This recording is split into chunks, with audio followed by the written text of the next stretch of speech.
Oh, pantesan terus nyambung ke tradisi kita nih. Mohon maaf lahir batin karena sudah suci. Betul. Maafin gue ya. Betul. Padahal gak ada hubungannya ya sebenarnya. Gak ada hubungannya. Makanya kan kadang-kadang ada ulama-ulama bilang, ngapain lu minta maaf cuma pada saat Lebaran doang? Minta maaf mas setiap hari. Ya nggak apa-apa juga sih. Namanya juga tradisi. Iya. Karena kalau kita bicara tradisi, mas, memang kadang-kadang orang salah menurutku ya, salah menempatkan antara tradisi Arab dengan tradisi Indonesia. Kita nggak bisa memungkiri bahwa tradisi itu sangat memerankan, memegang peranan penting di dalam beragama. Contohnya misalnya kayak gini ya, aku punya temenku orang Arab. Sampai detik ini aku belum tahu wajah istrinya kayak apa. Artinya kalau aku ketemu dengan istrinya terus nggak negur, nggak ada masalah dong, orang nggak tahu dia siapa. Cuma kalau di Indonesia mungkin nggak yang kayak gitu terjadi. Mungkin kan.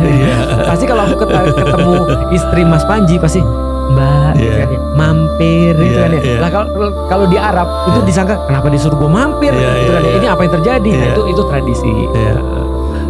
Tapi nggak ini ya, nggak jadi.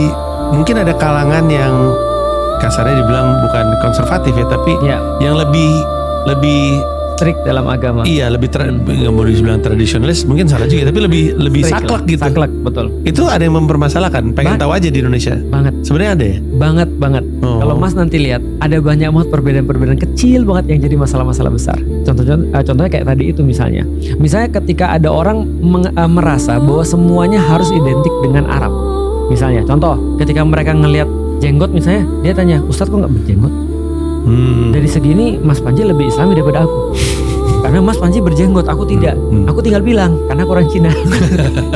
Nah, tapi mereka tradisi Cina dengan seperti itu tadi, karena orang Cina nggak punya jenggot, bagi mereka problematis karena nggak melihara jenggot.